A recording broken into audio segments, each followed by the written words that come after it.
Hello and welcome to the Fit Like a Girl podcast. My name is Jackie Lindal. I am a mom of two, an avid coffee drinker, and a certified personal trainer. I have been in the fitness industry for nearly 10 years, and I help women get fit, strong, and lose weight without losing their damn minds. If you're looking for help on achieving your health, weight loss, and fitness goals without all the fitness industry confusion and BS, you have come to the right place. Welcome back to the Fit Like a Girl podcast. My name is Jackie. I am your host, and I am joined today by Ashley Rogers of Level Up Strength and Nutrition. How's it going, Ashley? Hi, thanks for having me, Jackie. I'm currently caffeinating. I'm getting Excellent. I have my water and my protein shake so that I. Oh, so you're doing better than I am right now. I already caffeinated this morning, and I'm literally just finished my workout. So there you go. Yeah. So I wanted to, I guess, today chat about your story, kind of who you are, how you got here, your own fitness journey. I know that you've had some obstacles and things come up in your own fitness journey, and kind of how that you overcame that, came around it, what that meant for you, and how that all happened. And then also just chat about, we both coach women, we both coach, especially like moms, busy moms who are trying to reprioritize themselves back in their own lives, and how hard that is and how important it is at the same time. And yeah, just kind of flow from there. So I would love for you to just tell me your story. Tell me, how you got started, your own fitness journey, and how that all came about. Sure. So growing up, my mom was a personal trainer and a nutrition coach growing up. So like that's just always been a part of my life. Like I was the first grader with the whole wheat pita sandwiches and turkey and alfalfa sprouts like that.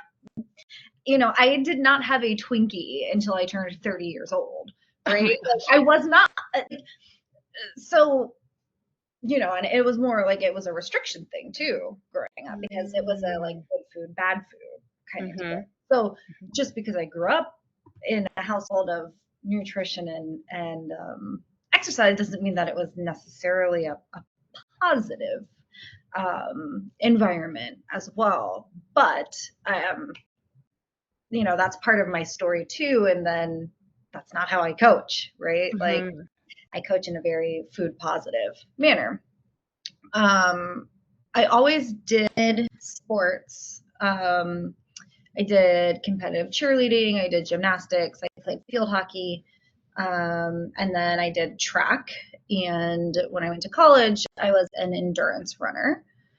And then when I graduated from college, I got into Circus Arts. That's so cool. I love seeing your hoop stuff. So tell us about the Circus Arts and everything about that. So I started because, I did gymnastics and cheer. I'm very flexible. I'm very hypermobile, which then we will go into my back injury with that later. I do the Lyra, which is the aerial hoop. I was a contortionist performer and also a fire eater. That's insane. That is totally insane. I love no longer eat fire. Is there a specific reason, or are you just like, I'm over it? After my second baby was born, I developed adult onset asthma. Oh, yeah, that probably sounds like complicated. Or if it was from the baby, but like pregnancy is wild. Pregnancy is wild, but also so is fire eating. Yeah, so I don't do that. I'm not against getting back into it, but I only recently got back into Circus Arts after 7 years. Wow, so that was a 7 years break. Nothing. Yeah. Right. But Circus Arts was where I found my passion, because it was that like combination of gymnastics and dance and creative expression and strength. Like you need incredible strength to be able to hold your body through these different movements, but then also make it look like it's graceful. Yeah. But it hurts like a bitch. That hoop is steel. Yeah. It's steel hoop. Like I have bruises all over my body because you're manipulating your body around a steel hoop. Like you're gonna get bruised. but that was my passion. That is where I felt like I was most myself. Yeah. And then I injured my back Yeah. and was not able to do it, and was told I'd never be able to do it ever again. Right. And I injured my back doing something very dumb, as one usually does. I was a gymnastics teacher for 7 years before becoming a women's coaching specialist. I taught kids gymnastics. Hmm. And I decided I was going to, with some of the older kids, do some contortion work and not warm up my spine before. Oh, okay. Okay. So what I did was I reached back into the back bend to grab my feet. Yeah. And as I came up, I felt a pop in my lumbar and I Oh, passed out. Like it just was like immediate hit the mhm. ground. Herniated my L4, L5. Hmm. Um, so incredibly painful. I And don't doubt it. Could when you like when you hit the ground and you passed out, like when you came to, I could threw you up, get up? Could you no, move? Like, no. holy They had cow, to pick me up and like bring me to the ER. that's insane. Yeah, for such a like something that I did all the Hmm. time, Hmm. right? Like it's never a cool story. It's never like I was fighting a bear, right? Or in Florida, like I was wrestling an alligator. This Um, is true. Yeah. I am. I live 10 minutes from Disney World. That's what I would be doing. Yeah, totally. It's just like, no, I do this all the time. Like it just happened to be like, I don't know. Bodies are weird, as you know. Hmm. Hmm. Um, they sent me to a spinal surgeon who told me I needed a fusion. That's scary. And I was only 27. Yeah, I had that's super just young. had my second baby the year prior.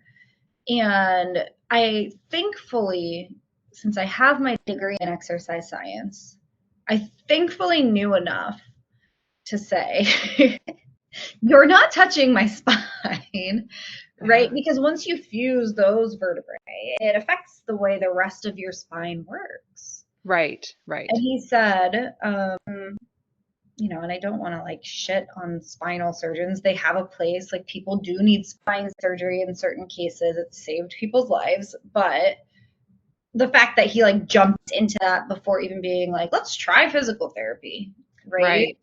Yeah. Um, I said, you're not touching my spine. And he said, you're not to bend your spine again.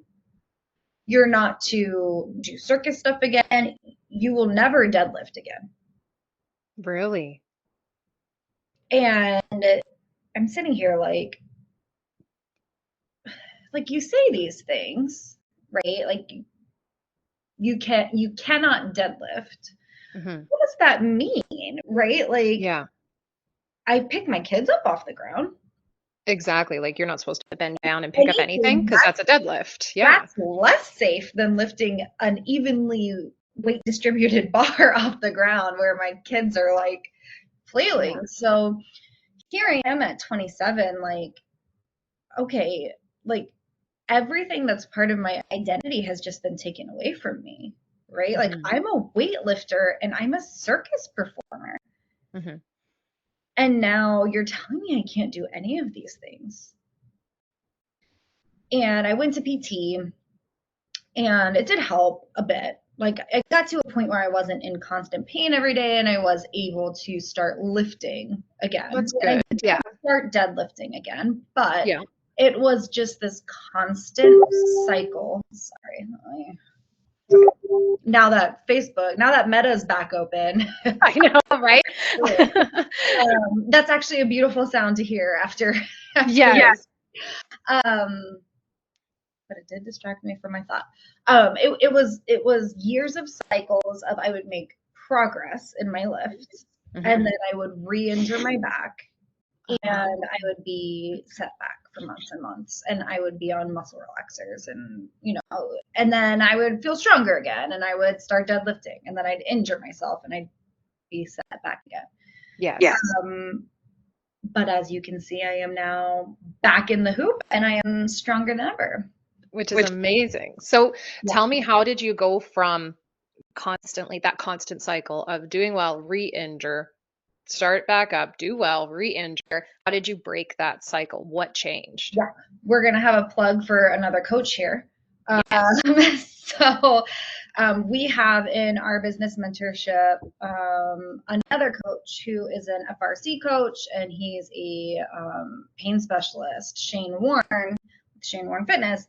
Shane is And fantastic. Yes. Shane is amazing. He's my favorite human, and he's a genius. And um, he had posted a video on Instagram in September about that segmental cat cow of just doing like a cat cow super slow. And I was like, I can do that. Like I'm flexible, like I can do that. And I tried to do it and my back just like my whole spine just moved as one because I hadn't used it Yes.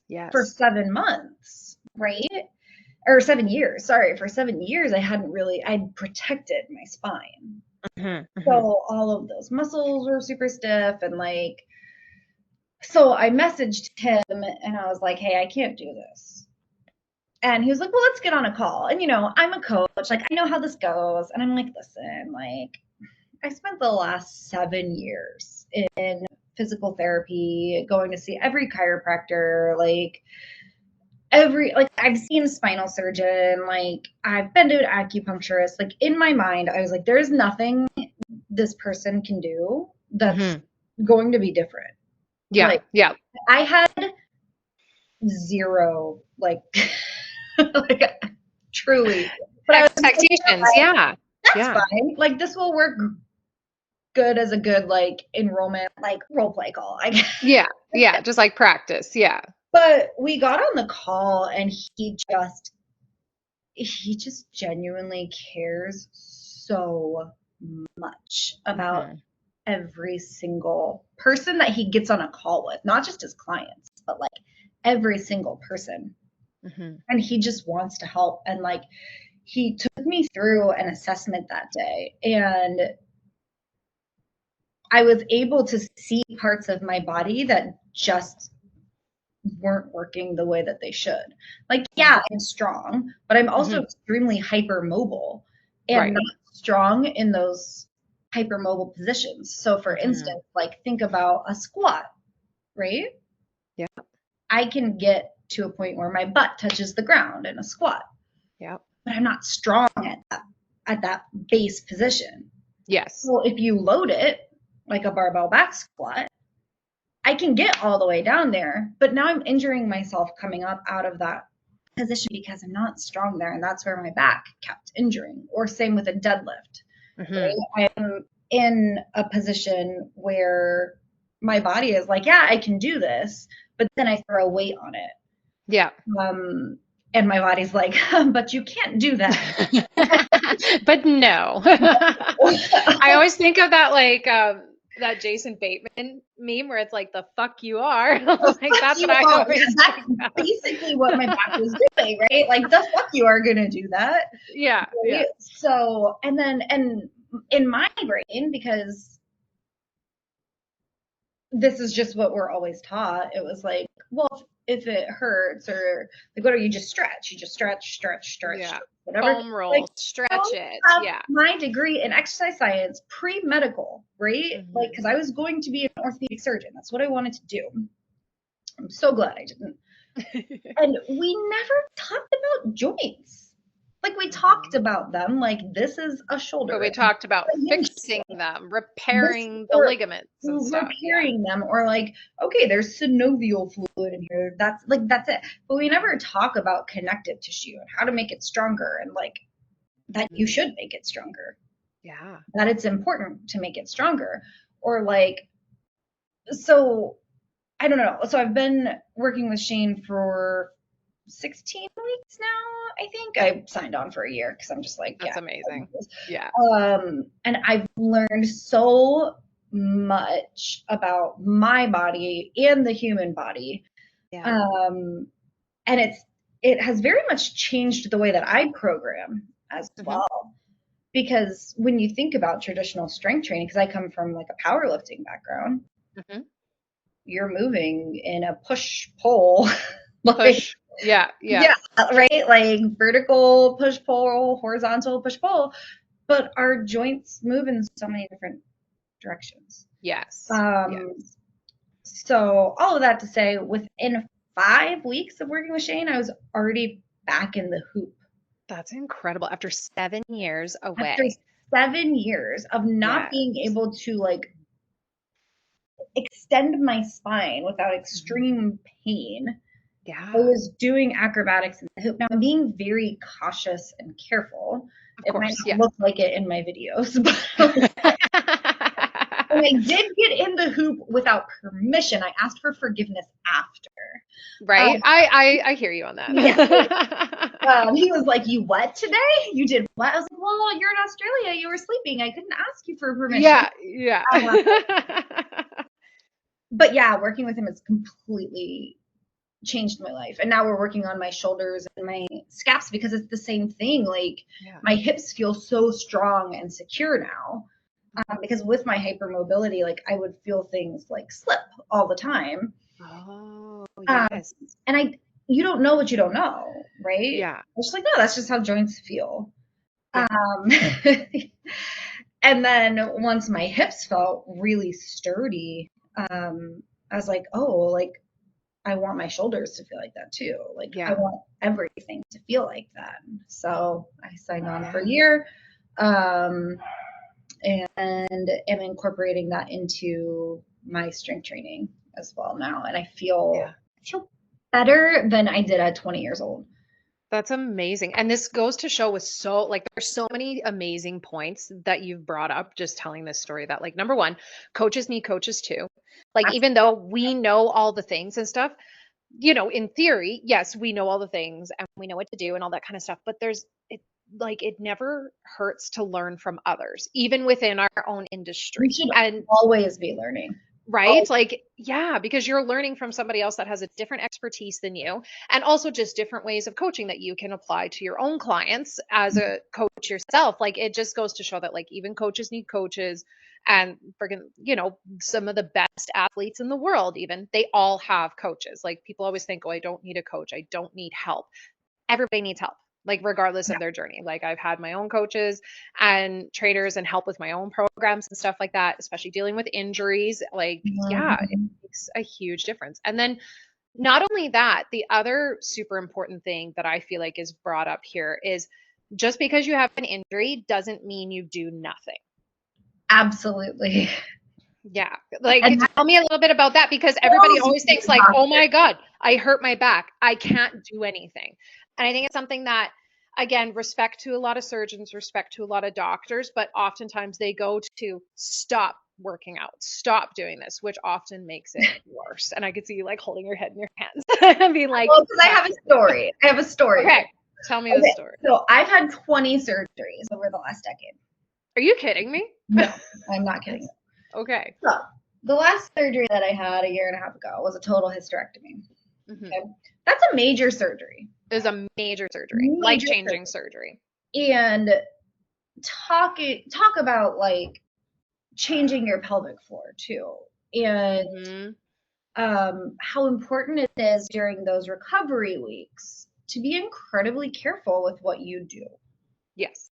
Agreed. because you only have sutures holding all your organs in your body at that point, right? Like, there's nothing else holding it in. So this just goes to show, like, my surgeon was one of the best in the country, right? Mhm, At what he does. mhm. Now, when it came time to ask him about exercise, I said to him, hey, when can I start working out again after surgery? And I asked him this pre surgery. And he said, oh, you should be able to start working out about 2 weeks after your hysterectomy. Okay. Okay. Now, I look at him and I go, are you going to ask me what I do to work out? Mhm. Because at that time I was training for a powerlifting meet. Right. And I had my Right. Like, hysterectomy halfway through training. Obviously, I didn't compete because yeah, it's not going to that happen. kind of threw a wrench in the gears. I was like, "Are you gonna ask me what I do?" And he was like, "Oh, yeah, like you can like start walking, you can start doing some light cycling, maybe some yoga." And I was like, "That's really important to tell people Yes. because I'm not power." 100%. And he was Yes. like, "No, you can't do that for like 4 months."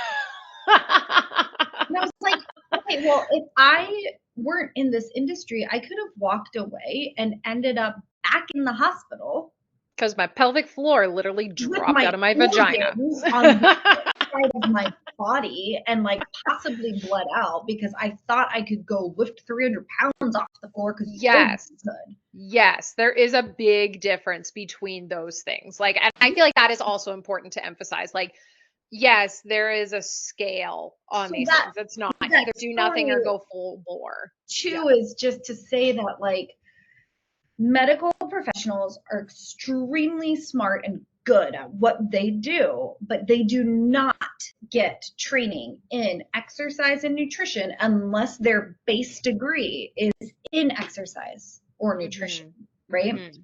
So, same thing with like, I got knee surgery and they're like, don't do anything for 8 weeks. It's like, I have the rest of my body.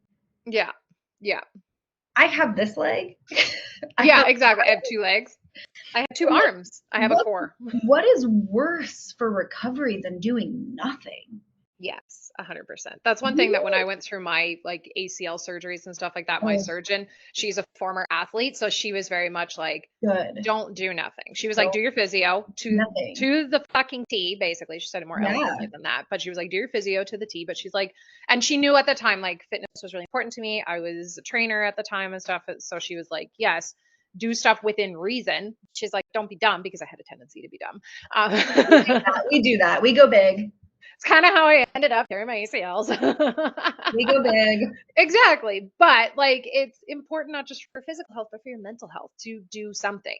Whether and there is a scale of things that you should be, yeah, no, I shouldn't you shouldn't be going full bore powerlifting again, but Yeah. walking, yoga, stretching, core work, all that kind of stuff that you're able to do within reason is important. Yeah. Well, and like, okay, how does your body recover? How does muscle tissue repair? It repairs with blood flow.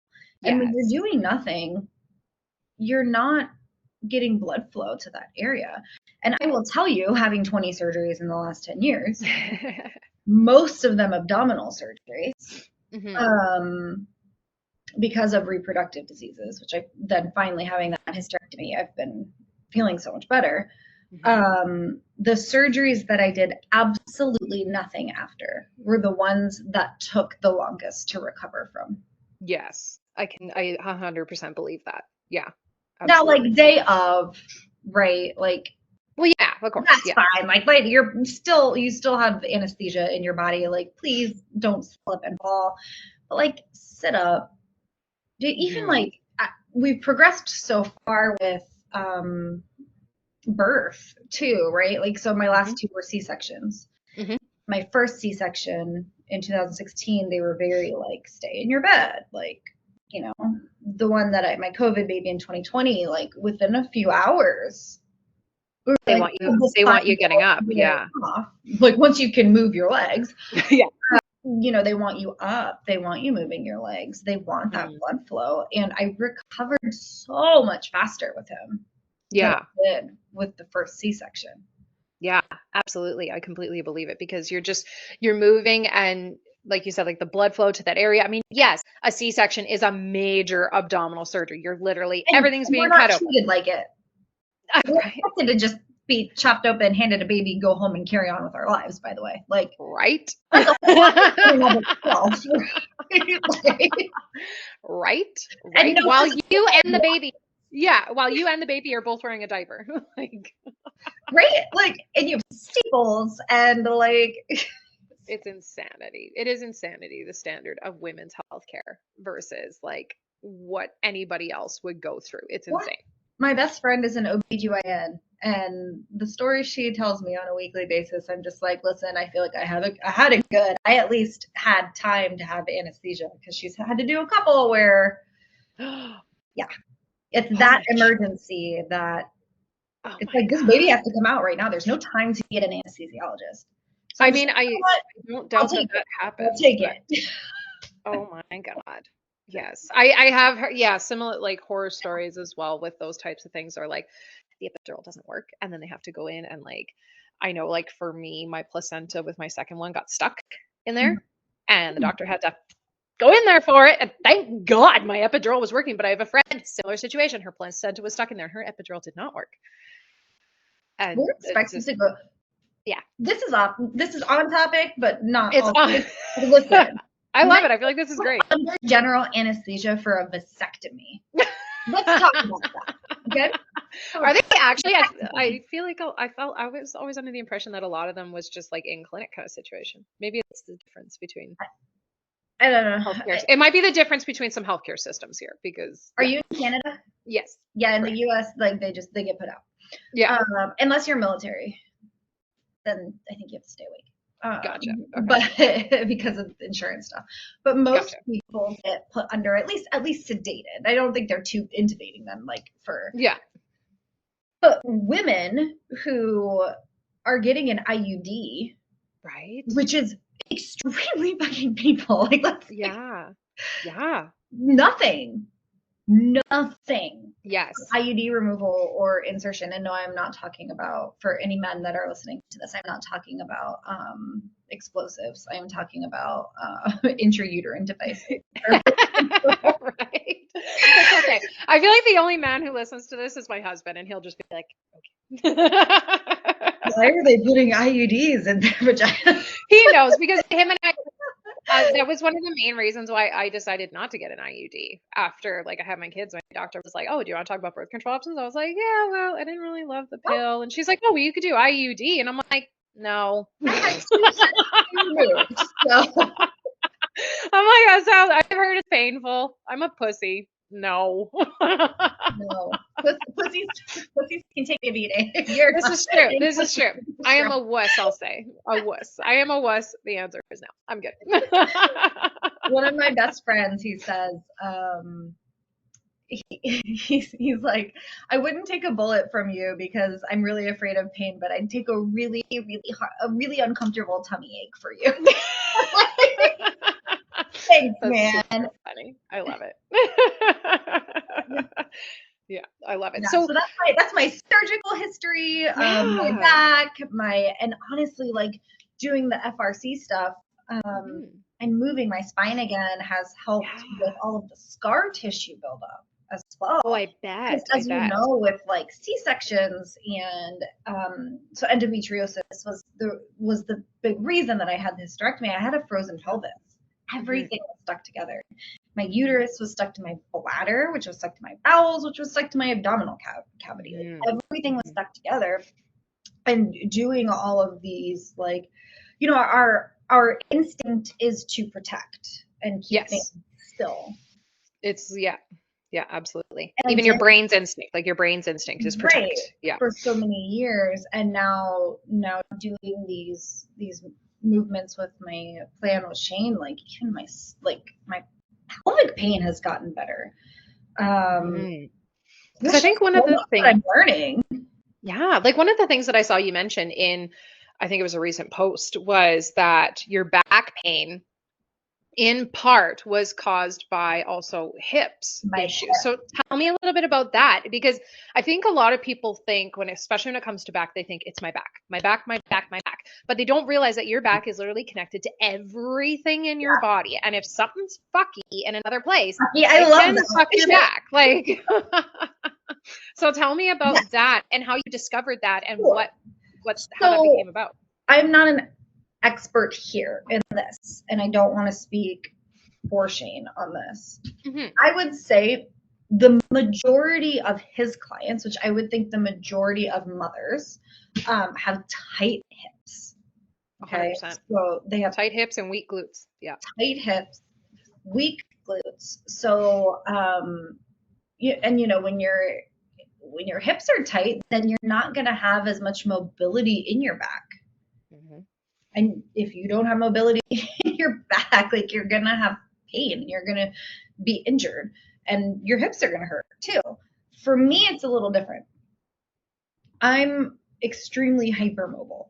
Like I can just fold myself into a pretzel. Like, but that's a problem in and of itself because I'm not aware of, say, like where my body is in space sometimes, to the point that I will move myself through a range of motion, not realize that I've gone too far because I am just Gumby, and then I'm injured.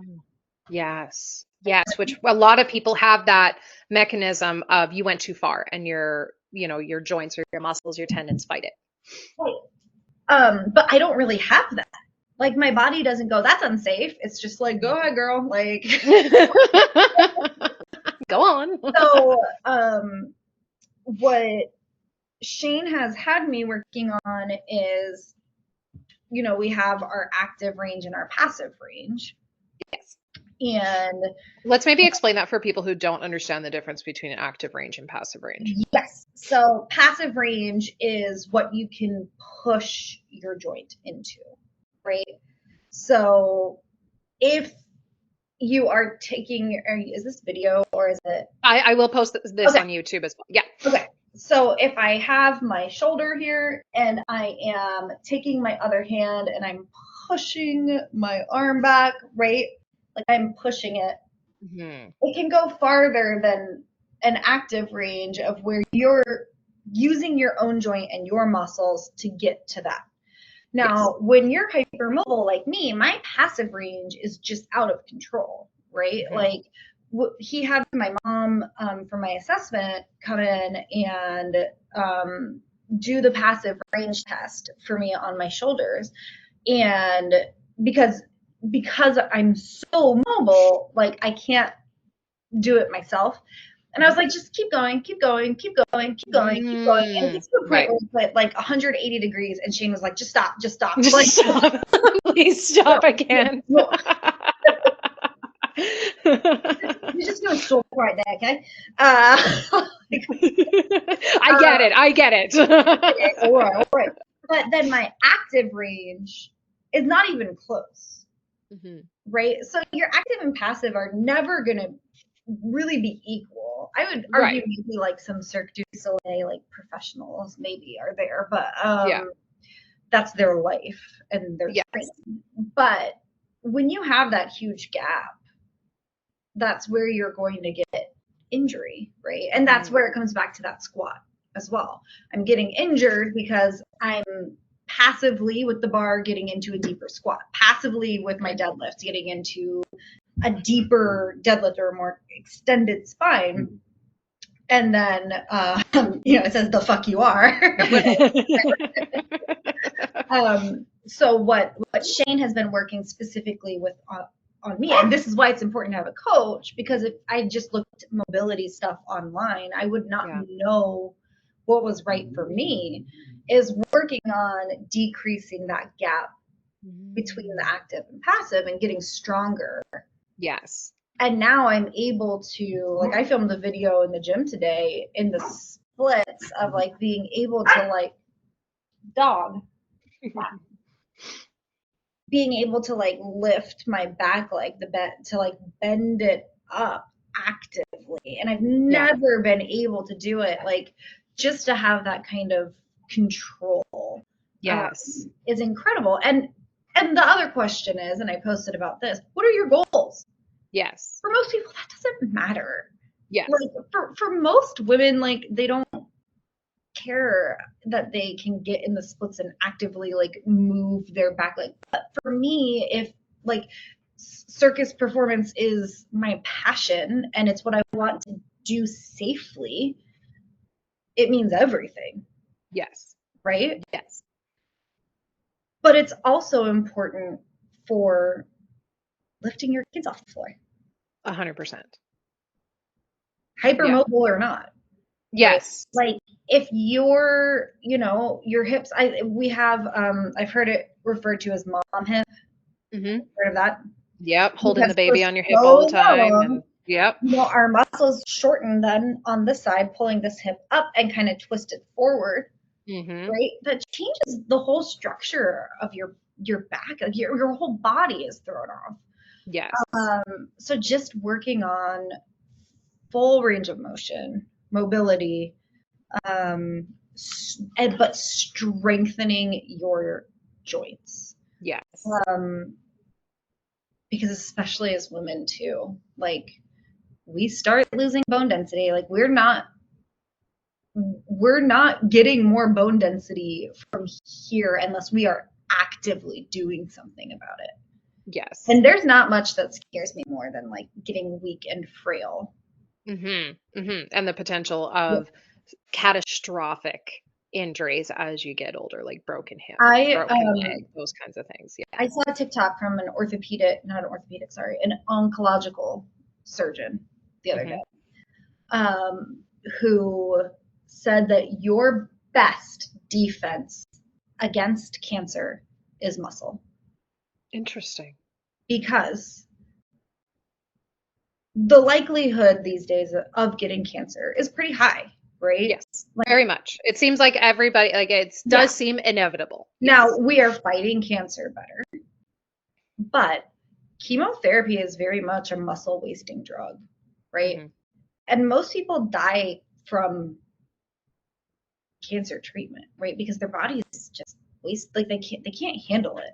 You're going to go through multiple surgeries, which is muscle wasting. You're going to go through chemotherapy, radiation, and she mentions, and I can send this to you so that you can link it as well, because she articulates it so Sure. well, because this Yep. is her profession. Um, you're starting from zero. There's nothing to take from if you don't have muscle, Mm-hmm. right? Like the best thing you can do for yourself is to have muscle. You're going to have Yeah. higher bone density. You're going to have a better chance for survival for cancer in general. You're going to feel better. Mm-hmm. And you're just going to have a stronger fighting chance too. And like, and these are the things that I like to talk about. Like, yeah, everybody wants to look good naked. Like Of everybody course. wants to feel confident and strong, but there are so many reasons to lift weights and Yes. build Yes. muscle other than looking good, right? Exactly. Yes. And I feel like the fitness industry is, over the past, I would say like 5 years, has been shifting very much that way, which is great. There's still a lot of improvement that needs to be made, Yeah. especially in, I talked about this with Bailey Lau in my last podcast, like, especially in older generations, they are still very much the stigma of if you lift weights, you're going to get bulky. It means that I'm going to Dude, look I've tried. manly, all I've that kind tried of it. stuff. I've tried to Yeah. get bulky. Right? I've been trying to get bulky for 9 years, and believe me, it's not easy. I was eating 3,200 calories a day, lifting 5 days a week, and I still didn't get bulky. Like, come on. Right? Right? Yes. So there is that like whole big stigma still. It has improved vastly, which is great. And I think the benefits of weightlifting have been talked about more and Yeah. more and more, and people are finally getting it. And I love nothing more than seeing women get in the gym. Like, just absolutely love it. Like, get in the gym and get in the weight area and And everything. you know what? You don't have to do like the super super heavy compound dead. Like it's not an all or nothing Yeah. thing, right? Like, do what makes you happy. Do what Yes. you feel good doing. Mhm. Do what gets you the results that you want for the goals that you have. Right? And Yes. that's what's so important about having a coach too, because when you come to me and you say, this is my goal, I'm going to say, great, I'm going to program for that goal, right? Exactly. I'm not going to Yes. give you, well, I am going to give you things that you need that you might not want, but you do need them. Yes. Uh, There is a line. it's Bulgarian split squats. I Um, know. I hate them. I hate them. But I love them and I do them and I program them for my clients programming for the level. exact same reason. Yes. Um, Those you know, inside I lunges. always Get out of know here. too when I get a new program from Shane, if some of my exercises will just say sorry on them, and I'm like, no, no. It says sorry on it. Like, great. What does that mean? Yeah. um, but I mean, like one of my last abdominal surgeries, the surgeon even came out after surgery and was just like, it is so good to see a fit person in surgery. Like, this makes my job 1,000 times easier. Yes. Think of And it knowing from a also that you'll surgeon's recover point of better. view too. Like, Yeah. you're not going through layers and layers of fat.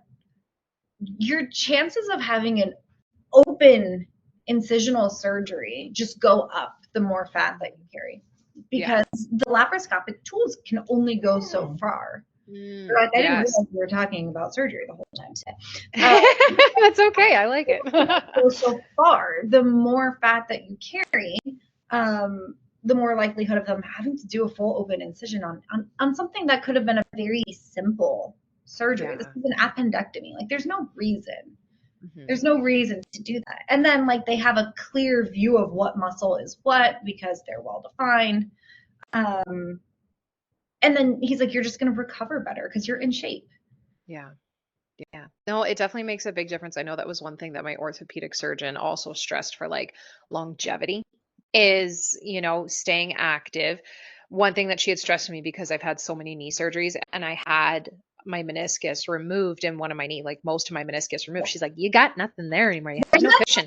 So she's like, the chances of you developing arthritis are like Yeah. very, very high. So she's like, you're likely going to develop it anyways, but to keep you as healthy as possible, like you need to keep active, you need to strength train, you need to stay at a healthy weight because she's like the more weight that you put on, and this counts for gaining fat but also gaining too much muscle mass Yeah. at the same Weight time, is, because she's like it's just more pressure on that knee that has nothing, and I'm like, oh, that makes perfect sense, like, it makes it like, I mean, like, sorry, I don't trust my dog. Okay. I don't blame you. Come on, come sit up here. Yeah, just wait. Okay. Um, she's lucky she's cute. It's Very just much. like, yes, muscle is amazing, but it still weighs something, right? Yes. It's same Yes. as like bodybuilders will develop sleep apnea sometimes because it's Hmm. still muscle that's It's just too much weight, weight. weight. Um, so yeah, it's just being healthy for your body type, Hmm. for your body No, type, it's just very true. being healthy for your life. Yeah. And for me, that has changed so much over the years because I used to, like, I've dabbled into bodybuilding, I've done the powerlifting, I've been a marathon runner, I've done the like go big or go home on everything. Hmm. And now I'm just like, what feels good? What makes me Yeah. feel good? Yeah. Yeah. Um, It and is it's what amazing I'm how doing you're, right now, which is yeah. 3 days of mobility and strength training. Yeah. It is amazing how over the years your goals will shift and change, because I was very much similar to you in that I didn't do bodybuilding, but like very much go hard or go home 7 days a Yeah, week, blah, blah, blah, blah, blah. And then, having kids definitely changes your perspective on things. And then now it's just, I just want to keep active and I just want to feel good. I feel Like, I don't need to lift a crazy, I used to be about like, I have to lift more, I have to lift more, I have to lift more, lift heavier, lift heavier, lift heavier. Now I'm like, it doesn't light a fire under me anymore. It's exhausting. I just want to feel good and I want to stay active, and I do want to be strong, but I don't need to be maxing myself out every workout to feel that way. right, right. And my brother came in town over the weekend, and I hadn't seen him in a while. And he's a weightlifter too. I mean, our whole family's fit. Um, and hi, baby, I know. Um, he said, "You look really good. Like, have you been hitting the gym more?" And I said, "No, I'm actually going a lot less. Like, Yeah. I'm doing less." Well, just like I put a post out yesterday, less can be so much more. I'm Yes. going to the gym less, but I'm putting so much more intention and effort into the time that I'm spending. I'm not working Mhm. out more than 3 days. Yeah. I'm not working out for more than like maybe an hour and 15 minutes when I'm there Hmm. at the gym. Yeah. But I am focusing my intensity and my effort and intention into everything that I'm doing. I'm not just Exactly. going through the motions. I'm making sure I'm feeling what I'm supposed to be feeling. Hmm. Um, and my body Yeah. feels better. I look better. I wish I Yeah. could say I'm sleeping better, but I still have a toddler, so I get that. and I drink a lot of caffeine. So do as I say, not as I do, my friends. You know what? There's only so much that you can control, and sometimes, especially as a mom, sleep is not one of COVID those things. and COVID babies who are now chaos toddlers are not to be controlled. Because your COVID baby would be what, 4 this He's year? Coming on 4. 3 He's turning 4 this three upcoming year. turning 4 in August. Yeah, yeah, yeah. It's true. Yes, and It then I is have true. a 7-year-old girl and an 11-year-old boy. Okay, yeah, yeah. And he's also, so your COVID baby's also the youngest, and that, yeah, And he yeah. gets whatever he wants. I'm learning about these younger kids. Like I only have 2, but my youngest is a tiny terror. Like Yeah. I love her. I love her How old is she? energy. She's 20 months, so she'll be 2 in June. Oh, And she is just like, I have met my match. My oldest definitely like but my oldest was like, she was 6 months old when COVID happened. So she was like attached to me at home all the time. She was like our little buddy that went with us everywhere we went. And then I have now this tiny terror Tasmanian devil I don't toddler. like that. And I just love her, but I'm just like, can you like stop snorting cocaine in your crib, please? Like you're insane. My second born scares me, but for a different reason. She's a little Wednesday Addams. Oh, She yes. has I told you, I had mentioned earlier, my best friend's an OBGYN. But she has no kids. So for Brenna, my 7-year-old's birthday, my friend brought her a surgical kit from the hospital. Okay. Okay. Like a legit actual suture kit. That's super cool. And it's her favorite gift of all time. She sits there and she just sutures. Like she has like the fake skin and everything. Yeah. And like, because she's very much into that stuff. And That's my friend was just like, this is an appropriate gift, right? She's like, I brought a bottle of champagne too, right? Like, this is cool. Like, love you so much. That's I'll awesome. take the champagne though. Yes. But yeah, she's my little Wednesday Addams. She's creepy. That's awesome. I love it. And then the 3-year-old is his nickname's Chaos King. Yeah. Yeah, I bet. And then the oldest's nickname is Well Actually. Oh, Because they're at that he age. is Well, very, actually. very, very smart. Too smart. And I'll say something, and he's like, "Well, actually, the year 1847 in Naples." Yeah. And I'm like, "Dear God, you think I'm an idiot?" Okay. My husband's cousin's kid, so kind of like our nephew, was like that. He's older now, but when he was younger, he's so smart, like super smart. And yeah, So that was his favorite phrase was, well, actually. I'm like, well, actually, I'm gonna. I showed him a reel of somebody dressed up as a well, like they had built a well around them, was holding a sign that said "actually," and I was like, I am making this for you. And then when she like reeled the well, like a fact would spit out. It's like, well, actually, and I'm like, yeah, perfect. I love that. Yeah, that's super funny. So tell me a little bit about how, like, I mean, your mom was a trainer, and growing up, you had said there was a lot of benefits to it, but there was also some, we'll say diet culture-y type things that were kind of ingrained. Tell me a little bit about that and the growth that came to get away from that, because that's something I know in your content and in your coaching, you very much pull away from the diet culture and that kind of stuff.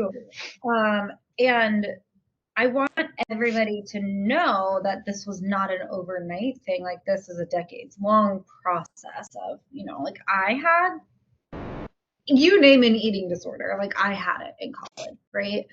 Like I had bulimia, I had exercise bulimia, that's where the marathon running came in, right? Like, well, if I just run enough, like, it was this, like, it was not as much about being skinny as it was about control. Right? Interesting that you say that. Tell me more about that. Everything in my life at that point, I had gone through something recently very traumatic, my first semester of college, and I felt like I had no control over anything, no control over my body, no control over anything. And I was like, well, this is the one thing I can control. I can control what I'm eating. I can control what stays in my stomach. I can control how much I run, to an extent, how many calories I burn, which I find it's so ironic because at the time I'm studying exercise science and nutrition, right? And The I dark secret of know the fitness the industry. dark secret that is not so much a secret anymore, like, because No. I will stand on the hill and yell it out. Like, I'm Yeah. not afraid to talk about it. Um, it was very much about control for me. And then comes the external praise. Yes. The You, smaller you are, everybody tells you that you you're look great. great. Oh, you look so healthy. Oh, you look so this. And even though you know you're doing things that are not good for your body, you're still getting those hits of dopamine that are like, I look good. And then Yeah. you get those negative core beliefs of, I'm more lovable and likable if I'm smaller. Hmm. And that becomes part of how you identify. Yes. So then when you gain weight, I'm no longer lovable. I'm no longer likable. These are things that you truly believe about yourself. And I feel as a coach that is step one for me with my clients. What are your negative core beliefs about yourself? We need to figure Interesting. these out and we need to break them the fuck down. I love that. I love that because everybody has some.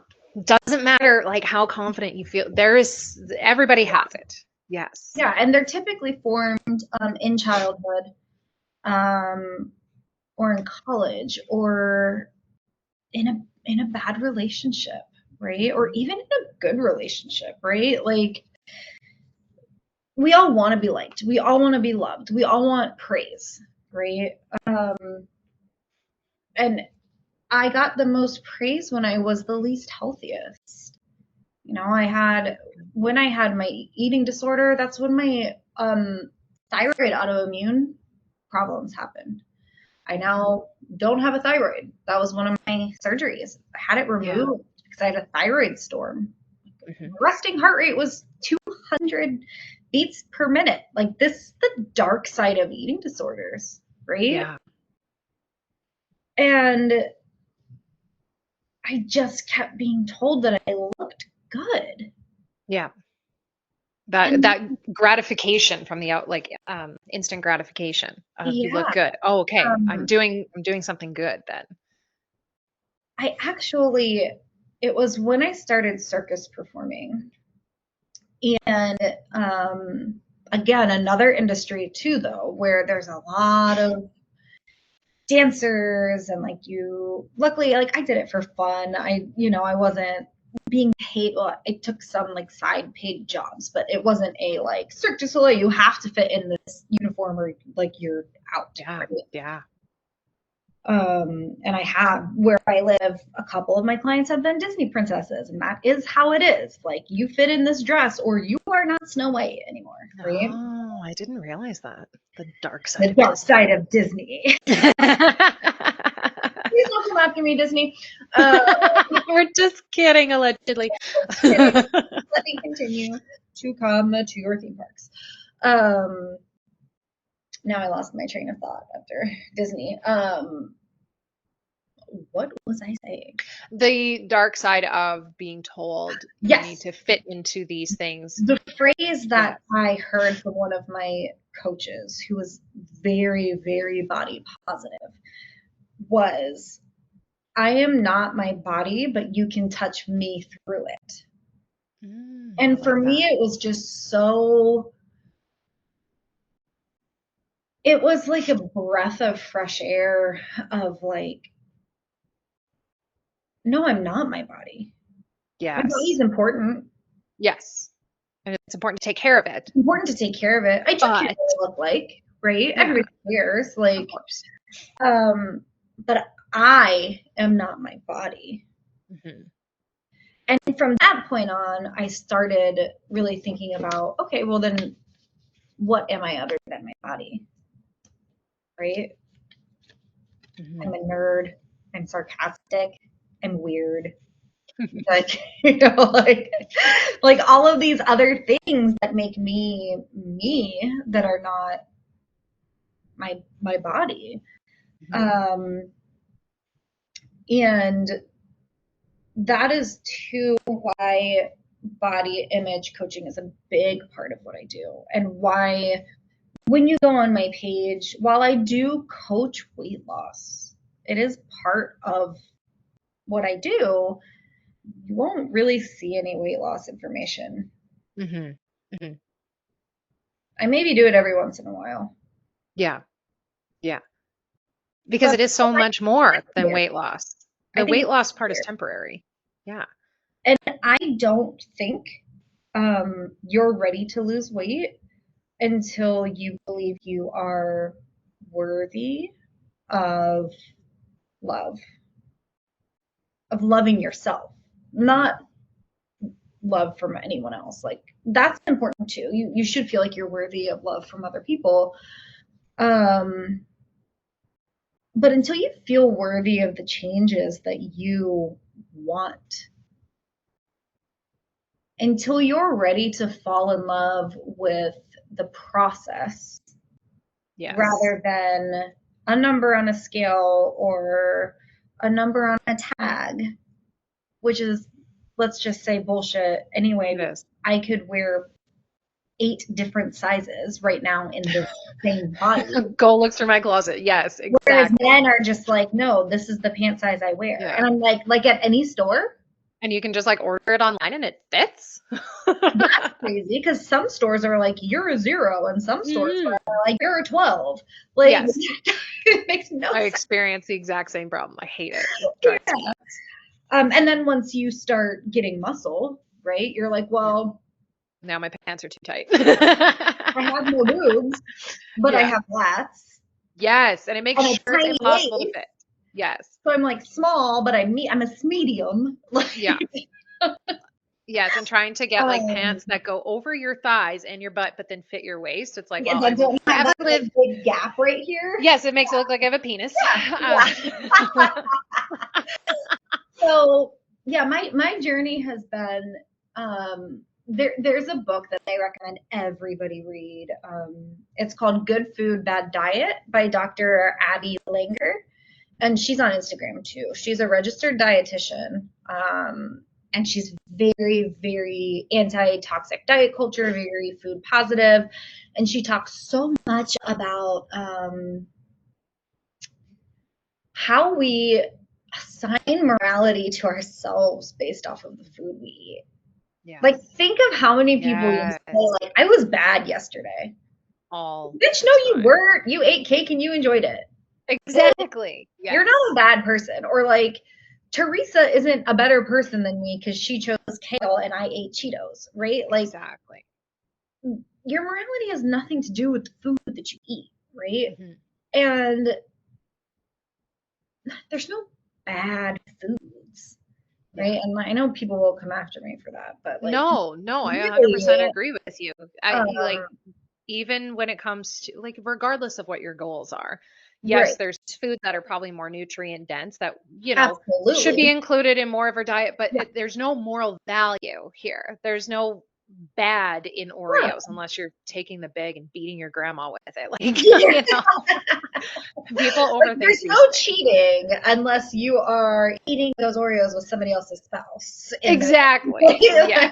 Like, Yes, there's no ethical value in food, and I really feel like that's something that needs to be spread more often, and I'm glad that things are coming out a little bit mhm. better with that, that there is no ethical Yeah, value to food. Food is food.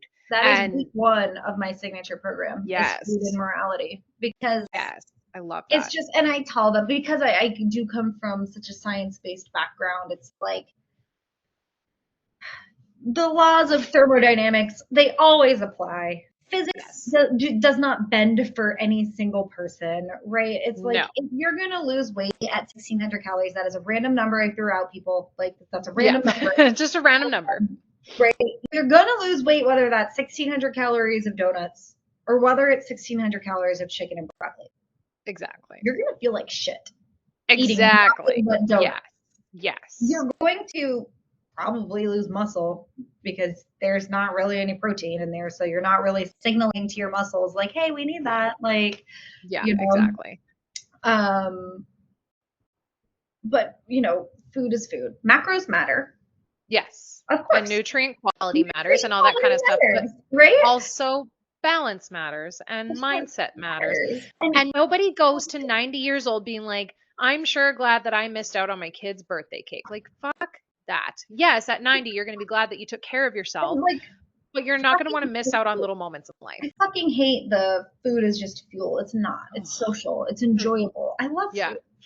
I love, Yeah. It, there are some times where, like, yes, I have to fuel myself. Like, some yes. meal, not every meal has to be enjoyable, True. but enjoy some of your meals, please. Exactly. Yes. But okay, Ashley, so I know you have another call. We both have another call that we need to jump on. So what I want to do is we're going to split this into a two-part conversation. So this will be part of part one, and then we will record a part two because I've been loving this Yeah. conversation and I have so many more topics that I want to dive Yes. into you. Yeah. And I feel like we could talk all afternoon. So Good. yes. So please tell everybody where they can find you. Where's the best place to find you? And if you have anything kind of like going on with your coaching or anything right now, yeah, Yes. share. So on Facebook, you can find me, Ashley Rogers. There's probably a lot of them, but I have long red hair, and you'll see Level Up Strength and Nutrition on my banner. And then on Instagram, I am at Level Up Stronger. So those are the two places that you can find me. Amazing. Awesome. Okay. I am really excited to Great. do a part two. And yeah, thank you so much, Ashley. I appreciate it. Beautiful. I will see you on the other call. Yeah. Bye. Bye.